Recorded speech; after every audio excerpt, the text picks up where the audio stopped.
Welcome back to the fourth installment of my How Not to Get Your Ass Kicked by Things That Go Bump in the Night series.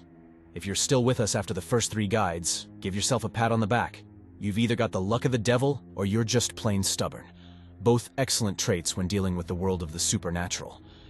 In this thrilling and chilling edition, we're tackling the ice-cold legend of the Wendigo.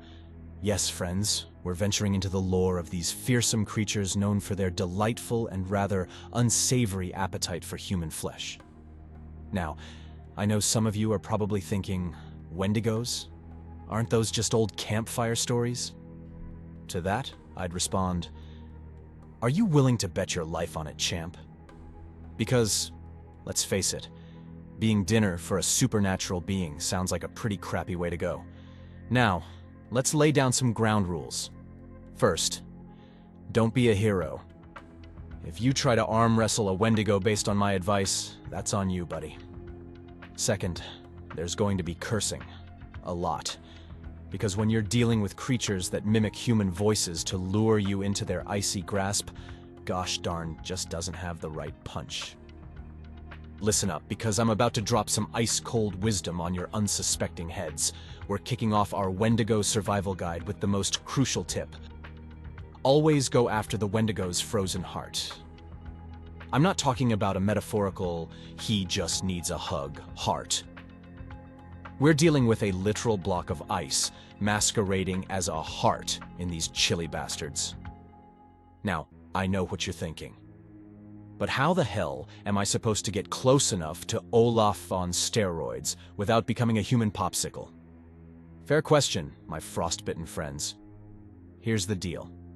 The heart of a Wendigo is its Achilles heel, only a hell of a lot colder and creepier.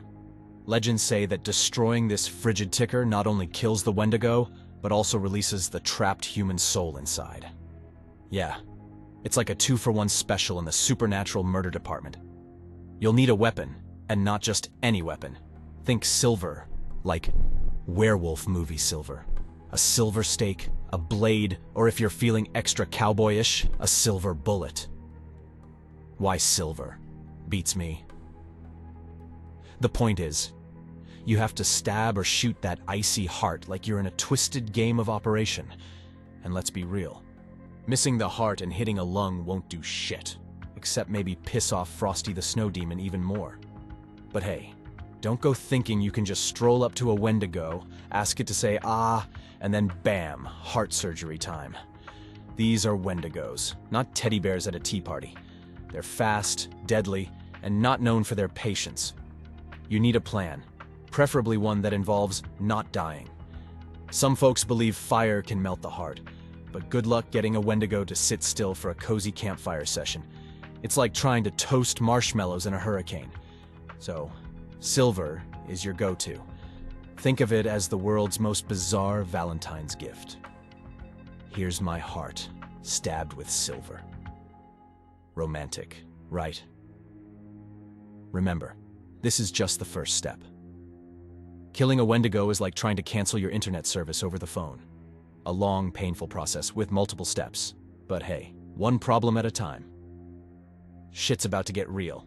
And by real, I mean real cold and real windy. Our next survival tip in the Wendigo avoidance dance is this. Watch out for ice storms and tornadoes. Yes, you heard that right. These antlered assholes aren't just your run-of-the-mill flesh nibblers. They're Mother Nature's worst mood swings on steroids. Imagine you're in the woods, minding your own damn business, maybe humming a tune or contemplating the meaning of life, when, bam! Out of nowhere, it's a freaking blizzard, and you can't see your hand in front of your frozen face, or worse, a tornado decides to waltz through, tossing trees around like they're toothpicks. That, my friends, is a classic Wendigo move. They don't just hunt you, they bring the whole damn Weather Channel with them. Now, dealing with a Wendigo is hard enough. They're like the worst kind of horror movie villain, fast, strong, and with a hearing ability that makes your nosy neighbors seem deaf. But add a casual ice storm or tornado into the mix. You're in a horror movie directed by Mother Nature herself.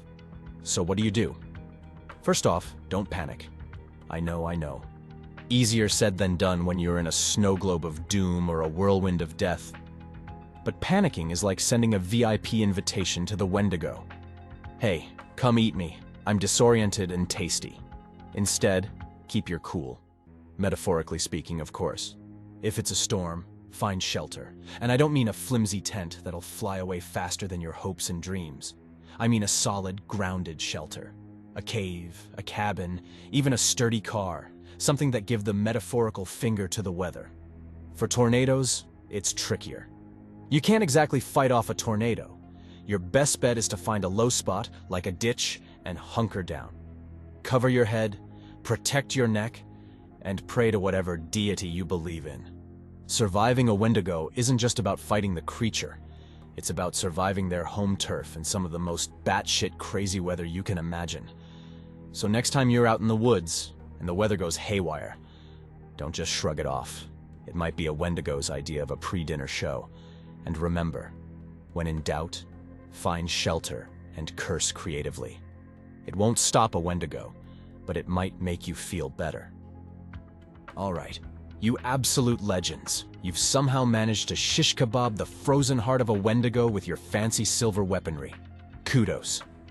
But hold your victory dance, because there's more. This isn't like beating the final boss in a video game where you can just drop the controller and crack open a beer. No, sir. Killing a Wendigo is like trying to unsubscribe from an email list. There's always one more step. So, you've got a dead Wendigo on your hands. Great, but now it's ritual time, and no, we're not talking about sacrificing your least favorite cousin or dancing naked under the full moon. Though, if that's your thing, no judgment. This is all about making damn sure your Wendigo doesn't pull a Walking Dead on you. First things first, grab that shattered heart and lock it up in a silver box. None of that plastic Tupperware crap. Next, you're going to need a graveyard attached to a church. Why? Because holy ground, that's why. Bury that silver box like it's a treasure you never want found again. But wait, there's more. It's dismemberment time. Grab an axe, and not just any axe, but a silver-plated one. Chop off the Wendigo's limbs and head. It's gruesome, sure, but think of it as a really messed up game of operation. Now, here's the fun part. Salt and burn, baby. Salt that sucker up like it's a giant, nightmarish slug, then set it on fire. Burn it until it's nothing but ash. This isn't just for kicks. It's to make sure your Wendigo is well and truly dead. No phoenix rising from the ashes here. Lastly, let the wind scatter the remains. It's like the world's most horrifying confetti.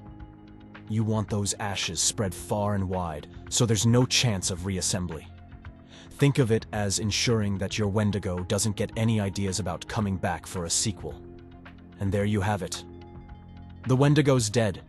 You've completed a ritual that makes your last Halloween party look tame, and you can finally start that victory dance. Just maybe take a shower first. You've earned it. In the world of Wendigos, it's not over until you've scattered the ashes and sang a little tune. Keep your silver handy and your rituals weirder. Buckle up, buttercups, because things are about to get a whole lot weirder. You thought dealing with a mythical ice monster was bad? Try handling your neighbor, Bob, who's suddenly got a hankering for something more sinister than his usual BBQ ribs. Welcome to the wild world of Wendigo psychosis. It's like regular psychosis, but with more dietary requirements. Wendigo psychosis isn't just your run-of-the-mill bad day. It's when someone, let's call him Cannibal Carl, gets so cozy with the idea of a Wendigo that they start thinking, hey, human flesh might just be the new chicken. Spoiler alert, it's not. This isn't some fad diet. It's a one-way ticket to Crazy Town with a side of criminal charges. This condition usually pops up in folks who are isolated or under extreme stress. Think cabin fever, but instead of wanting to repaint the living room, they're eyeing you up like you're a walking, talking meatloaf. The primary symptom? A sudden, intense craving for human flesh. Yikes. It's like being hangry, but instead of reaching for a Snickers, they're reaching for you. The worst part? It's based on real stories. Take Swift Runner, for example. Guy went from family man to family-eating man in one winter. Not exactly Father of the Year material. It's a sad, gruesome tale that makes you think twice about ignoring those missing person posters. So, what do you do if you suspect someone's got a case of Wendigo munchies? First, don't invite them over for dinner. Second, keep an eye out for signs. Isolation, a little too much drooling when they look at you, and any casual mentions of how tasty humans might be. And if you find yourself face to face with a Wendigo wannabe, run. Don't walk to the nearest exit. These guys aren't just dangerous. They're a special blend of crazy and hungry. That's a combo no one wants to mess with, kind of like your ex-girlfriend. Wendigo psychosis isn't just a creepy story to tell around the campfire. It's a reminder that sometimes the real monsters are a little closer to home than we'd like to admit. Tip number 5 is kinda freaky. Wendigos can mimic human voices. They're like ventriloquists from your worst nightmare. Picture this. You're wandering through the woods, maybe contemplating why squirrels are so damn twitchy, when you hear a voice. Maybe it's crying for help or calling your name in your dead grandma's voice. Creepy, right? Well, congratulations.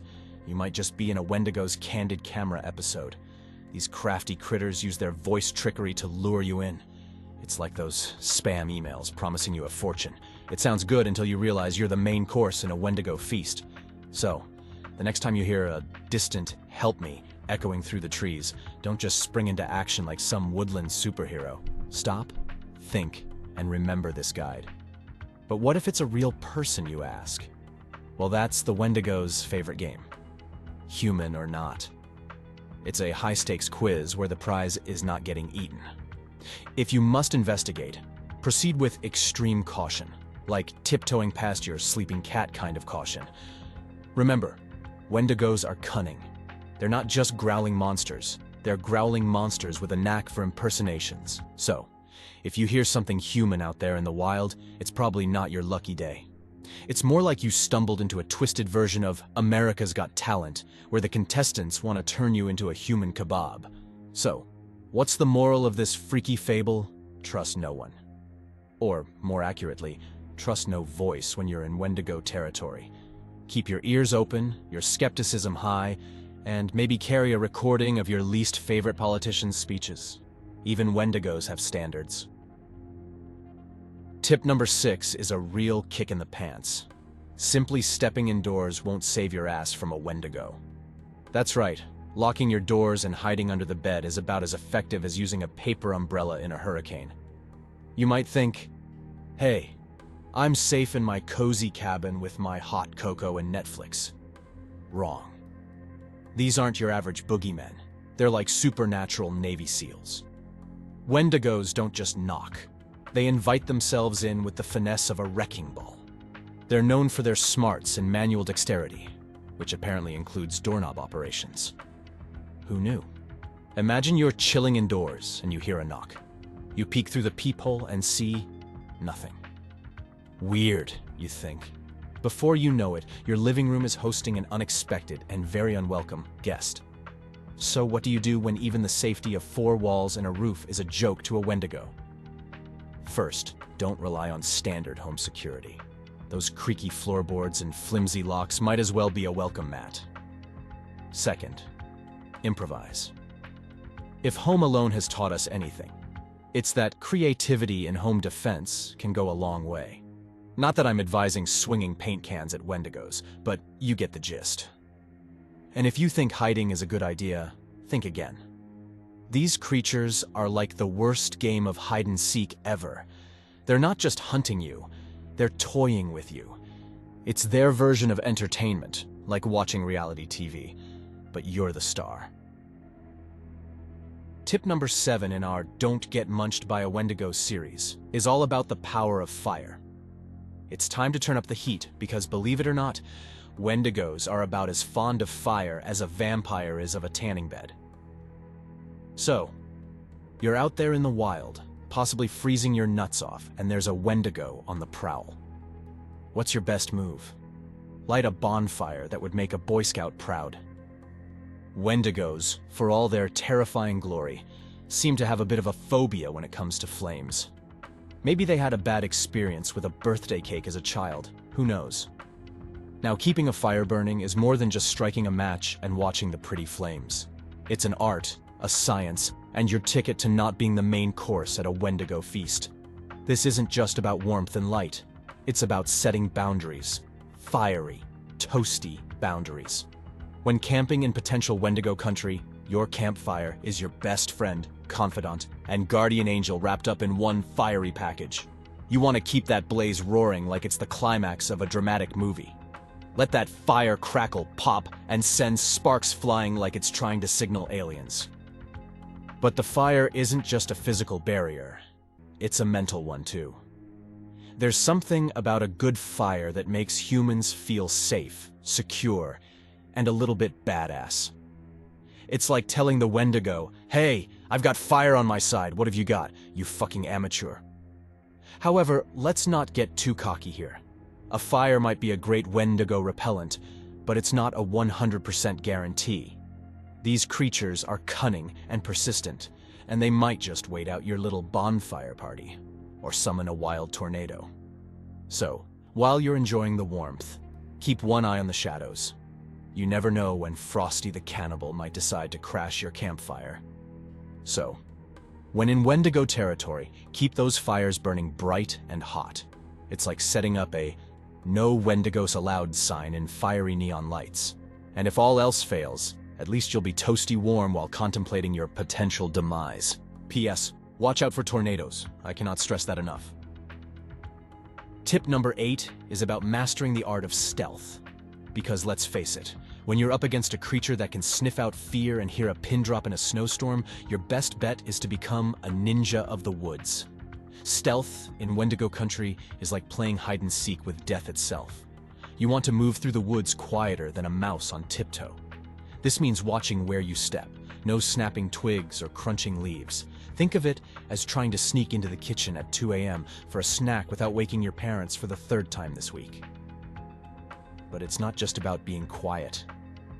It's about being invisible. Camouflage is your new best friend. I'm not saying you need to go full-on predator mode, but blending in with your surroundings can make the difference between being a Wendigo snack and just another tree in the forest. And for the love of all that's holy, control your breathing. Panting like you've just run a marathon is like sending a VIP invitation to every Wendigo in a 5-mile radius. Slow, steady breaths. Be the Zen master of not getting eaten. In summary, when in Wendigo territory, channel your inner ninja. Move silently, blend in, and keep calm. It's like playing the world's most intense game of hide-and-seek, where the penalty for losing is becoming dinner. Tip number 9 is all about establishing safe zones. Think of it as creating a little Wendigo-free bubble in the middle of a nightmare. When you're in Wendigo territory, having a designated safe zone can give you a fighting chance, where you can regroup, rest, and plan your next move without becoming Wendigo chow. First, find a location that's easy to defend, somewhere with good visibility and limited access points. Think high ground, or a spot backed by natural barriers like cliffs or rivers. You're looking for the high ground in the Battle of Wendigo Hill. Next, fortify. Use whatever you have, logs, rocks, perhaps your cousin Jerry who won't stop talking about his new keto diet. Anyways, moving on.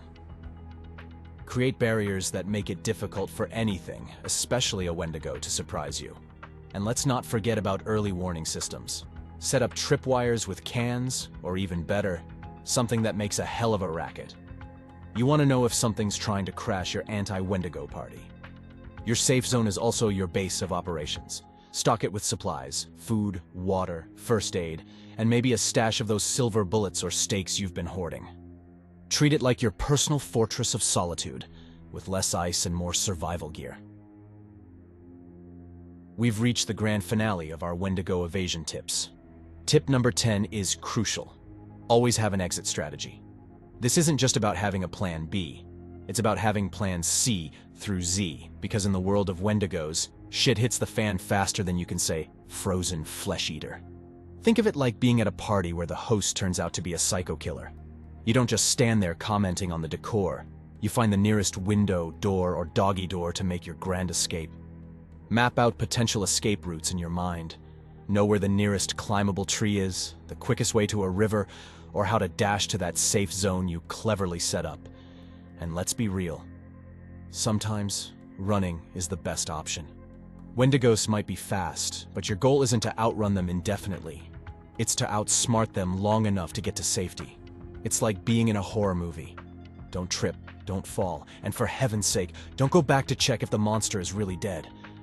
Most importantly, be adaptable. No plan survives contact with a Wendigo unscathed.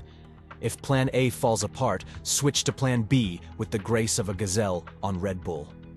Be ready to improvise, adapt, and overcome. And there we have it, folks. The end of our How to Not Get Your Brain Case Munched On by a Wendigo roller coaster.